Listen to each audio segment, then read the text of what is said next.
तो बड़ा दुख हो रहा है मुझे इस बात को जान के कि लोग हमारा नाम राजनीति में जोड़ रहे हैं और एक अंकिता भंडारी जो बेटी इस दुनिया में नहीं है उस बेटी को लेकर राजनीति कर रहे हैं। तो मेरी आप सभी से, जितने भी सोशल मीडिया के क्रिएटर हैं और सोशल मीडिया पे ये तरह तरह की भ्रांतियाँ फैला रहे हैं कि उर्मिला कांग्रेसी है या उर्मिला भाजपा में गुटों के साथ बढ़ चुकी है, इस तरह की राजनीति और इस तरह की मतलब हमारे पर मिथ्या आरोप ना लगाएं। दोस्तों, काफी हंगामे और हो हल्ले के बाद अंकिता केस में एक ऐसी खबर सामने आई जिसमें उर्मिला सनावर की एसआईटी के सामने पेशी हो गई। आखिरकार वो पेश हो गई, लेकिन सवाल यह कि पूछताछ में कितने खुल पाए बलराज या कितना पर्दा हट पाया वीआईपी से, क्योंकि यहां दो खबरें सामने आती दिखाई दी। इन दोनों खबरों की दिशा अलग अलग जाती दिखाई दी। कैसे, क्यों यह कहा जा रहा है कि उर्मिला सनावर पेश तो हुई लेकिन नहीं दे सकी आरोपों के अतिरिक्त सबूत, पूरी खबर आपको बताऊंगा। दोस्तों नमस्कार, पहला मैं पंकज रौतेला, आप देख रहे हैं उत्तराखंड न्यूज। दोस्तों, अंकिता भंडारी केस में एसआईटी की पूछताछ की शुरुआत हो चुकी है, गहमा गहमी चल रही है। उर्मिला सनावर से हुई पूछताछ में कई राज सामने आए, लेकिन कई ऐसे सवाल भी सामने आए जिनके जवाब अभी अज्ञात हैं, अभी नहीं मिल रहे हैं। जानकारी के मुताबिक आरोपों के अलावा अतिरिक्त सबूत पेश करने में उर्मिला असमर्थ रही। तो सवाल ये, क्या एसआईटी इस मामले के हर पहलू को उजागर कर पाएगी या कुछ रहस्य अभी भी पर्दे के पीछे छूट जाएगा, रह जाएगा, जो 4 साल पहले रह गया था? वीडियो को अंत तक जरूर देखिएगा। दोस्तों, अंकिता भंडारी हत्याकांड में आपने ऑडियो वीडियो खूब सुने होंगे, देखे होंगे, राजनीति में उथल पुथल आपने देखी होगी। पूरे 16 दिन बाद जो तस्वीर सामने आई, उस तस्वीर को भी आप देख रहे होंगे। पूर्व बीजेपी विधायक सुरेश राठौर की कथित पत्नी उर्मिला सनावर ने पुलिस को अपने बयान दर्ज कराए। इन ऑडियो वीडियो को लेकर उर्मिला सनावर के खिलाफ देहरादून के थाना नेहरू कॉलोनी और थाना डालनवाला में मुकदमे दर्ज हुए थे। इन मुकदमों के सिलसिले में दून पुलिस ने उर्मिला सनावर से पूछताछ की शुरुआत कर दी और यह लगातार अब चलती रहेगी। इस बात की जानकारी उर्मिला सनावर ने खुद दावा कर एक वीडियो के जरिए दी।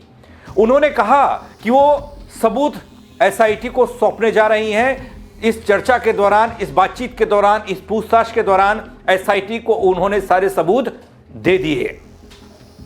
देखिए क्या कहा उर्मिला सनावर ने तकरीबन 5 घंटे की पूछताछ पर। चूंकि हम सुबह से कोई सोशल मीडिया नहीं देख रहे थे, लेकिन अभी जैसे कि हमने फेसबुक या और सोशल साइट्स अपनी ओपन करी तो बड़ा दुख हो रहा है मुझे इस बात को जान के कि लोग हमारा नाम राजनीति में जोड़ रहे हैं और एक अंकिता भंडारी जो बेटी इस दुनिया में नहीं है उस बेटी को लेकर राजनीति कर रहे हैं। तो मेरी आप सभी से, जितने भी सोशल मीडिया के क्रिएटर हैं और सोशल मीडिया पे ये तरह तरह की भ्रांतियाँ फैला रहे हैं कि उर्मिला कांग्रेसी है या उर्मिला भाजपा में गुटों के साथ बढ़ चुकी है, इस तरह की राजनीति और इस तरह की मतलब हमारे पर मिथ्या आरोप ना लगाएं।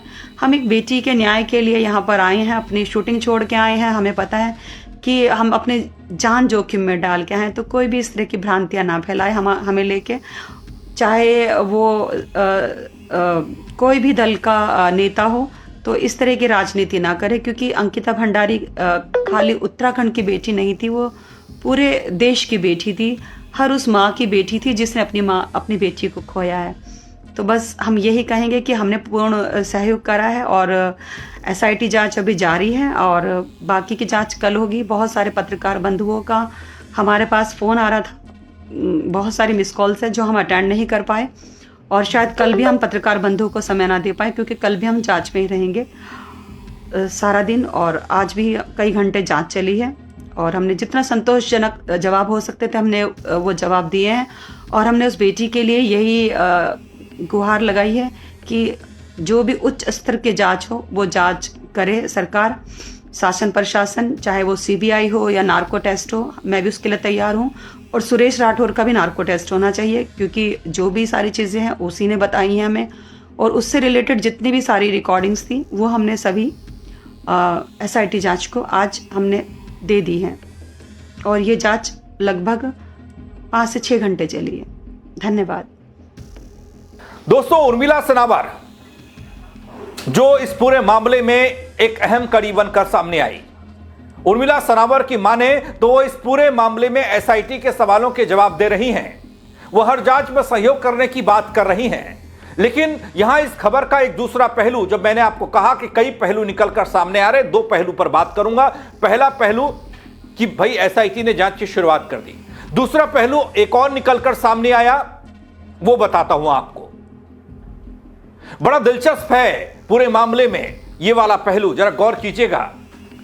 दोस्तों, उर्मिला सनावर से पूछताछ के बाद देहरादून पुलिस ने एक प्रेस नोट जारी किया जिसमें बताया गया, आज दिनांक 7/1/2026 को उर्मिला सनावर, जिनके खिलाफ थाना नेहरू कॉलोनी और थाना डालनवाला पर अभियोग कायम हैं। ये मैं उसी प्रेस नोट की भाषा आपको बता रहा हूं। वो जिनको पुलिस द्वारा नोटिस के माध्यम से अपने बयान अंकिता मामले में अंकित कराए जाने के लिए बुलाया गया था, बुधवार का दिन विवेचना में बयान अंकित कराने के लिए मौजूद हुई, यानी कि पेश हुई। दोनों मुकदमों के विवेचकों द्वारा उर्मिला सनावर के बयान दर्ज किए गए। उर्मिला सनावर द्वारा दिए गए बयान की ऑडियो वीडियो रिकॉर्डिंग की गई। उर्मिला सनावर द्वारा विवेचकों को सुरेश राठौर और उनके बीच बातचीत की ऑडियो क्लिप दी गई, जिनका अब वैज्ञानिक परीक्षण विधि विज्ञान प्रयोगशाला में कराया जाएगा, फॉरेंसिक जांच होगी। इसके अलावा दोस्तों, जो बात पुलिस की तरफ से इस मामले में उर्मिला सनावर के दावों को लेकर की गई, वो हैरान कर देने वाली है। क्योंकि दोस्तों, जहां अपने वीडियो में उर्मिला सनावर कई सबूत होने का दावा कर रही हैं, वहीं पुलिस तो कुछ और कह रही है। बल अपने प्रेस नोट के जरिए वो बताती है, पुलिस कहती है, प्रेस नोट में आगे लिखती है। पुलिस के प्रेस नोट में लिखा गया कि विवेचकों द्वारा उर्मिला सनावर से सोशल मीडिया पर प्रचारित कुछ खबरों, जिनमें कुछ अन्य साक्ष्य पुलिस को दिए जाने की बात उनके द्वारा कही जा रही थी। इसके संबंध में पुलिस को साक्ष्य प्रदान करने हेतु कहा गया, तो उर्मिला सनावर द्वारा कोई अन्य साक्ष्य विवेचना में नहीं दिया गया। उत्तराखंड पुलिस। जी हां दोस्तों, ये वही सबूत, वही साक्ष्य की बात हो रही है जिसमें अंकिता को न्याय मिलने की उम्मीद जगी है। दोस्तों, यहां बता दूं, पुलिस के मुताबिक उर्मिला सनावर से विवेचकों ने इंटरनेट मीडिया पर प्रसारित उन खबरों को लेकर सवाल किए जो पिछले कई दिनों से तैर रहे हैं, जिनमें सवाल हो रहे हैं, चर्चा हो रही है, हंगामा हो रहा है, सड़क पर जनता उतर आई, जिनमें उनके द्वारा पुलिस को अन्य साक्ष्य सौंपने के दावे किए जा रहे थे। हालांकि इस संबंध में उर्मिला ने पुलिस को कोई अतिरिक्त साक्ष्य उपलब्ध नहीं कराया। रिपोर्ट के आधार पर आगे की कार्रवाई की जाएगी। उर्मिला से जुड़े मामलों में जांच और तेज होगी बल, और साथ ही अब एफएसएल रिपोर्ट और एलआईयू की जांच के बाद पुलिस अग्रिम कार्रवाई करेगी। इसके अलावा दोस्तों, देहरादून पुलिस का यह कहना कि उर्मिला सनावर द्वारा अपनी सुरक्षा के संबंध में एसएसपी आवास कार्यालय में एक प्रार्थना पत्र भी दिया गया है। उनके प्रार्थना पत्र में एसएसपी देहरादून द्वारा एलआईयू से विस्तृत रिपोर्ट मांगी गई। दोस्तों, गौर करने वाली बात यह कि 22 दिसंबर को अचानक उर्मिला सनावर ने बीजेपी के पूर्व विधायक सुरेश राठौर के साथ अपनी बातचीत के ऑडियो वीडियो सामने रखे थे, ऑडियो वीडियो के जरिए सामने किए थे, वायरल किए थे। इन ऑडियो को वीडियो के जरिए प्रसारित उर्मिला सनावर ने किया। सुरेश राठौर अंकिता भंडारी हत्याकांड पर बात करते सुनाई दिए। कई महत्वपूर्ण चीजें निकलकर सामने आई। जिस वीआईपी को लेकर लगातार शोर पिछले 4 सालों से था, उस वीआईपी के नाम को लेकर इस ऑडियो में जिक्र हो गया। इस बातचीत में ये दोनों किसी गट्टू नाम के कथित वीआईपी का नाम ले रहे थे। दरअसल अंकिता भंडारी हत्याकांड में कथित तौर पर वीआईपी एक पात्र बताया जाता है। तो अंकिता भंडारी केस में एसआईटी की पूछताछ ने कई सवालों के जवाब तो दिए हैं बल, लेकिन राज अभी भी नहीं खुला, तब भी नहीं खुला था जब इस पूरे मामले पर एसआईटी ने जांच की थी और 3 लोगों को आजीवन कारावास हुई थी लोअर कोर्ट से। अब देखने वाली बात यह है कि जांच आगे किस दिशा में बढ़ती है और न्याय पाने की उम्मीद कितनी जल्दी पूरी होती है, क्योंकि अब न्याय सिर्फ अंकिता के माता पिता को नहीं चाहिए, अब न्याय प्रदेश की जनता को चाहिए, जो इस कड़कड़ाती ठंड में सड़क पर आकर नारे लगा रही है, न्याय मांग रही है। क्या इस जांच के बाद कोई और जांच के लिए जगह बचती है?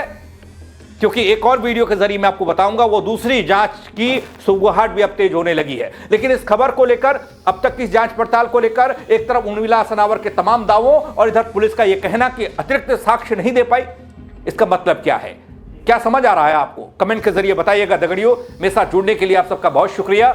जय उत्तराखंड। तो बड़ा दुख हो रहा है मुझे इस बात को जान के कि लोग हमारा नाम राजनीति में जोड़ रहे हैं और एक अंकिता भंडारी जो बेटी इस दुनिया में नहीं है, उस बेटी को लेकर राजनीति कर रहे हैं। तो मेरी आप सभी से, जितने भी सोशल मीडिया के क्रिएटर हैं और सोशल मीडिया पे ये तरह तरह की भ्रांतियाँ फैला रहे हैं कि उर्मिला कांग्रेसी है या उर्मिला भाजपा में गुटों के साथ बढ़ चुकी है, इस तरह की राजनीति और इस तरह की मतलब हमारे पर मिथ्या आरोप ना लगाएं।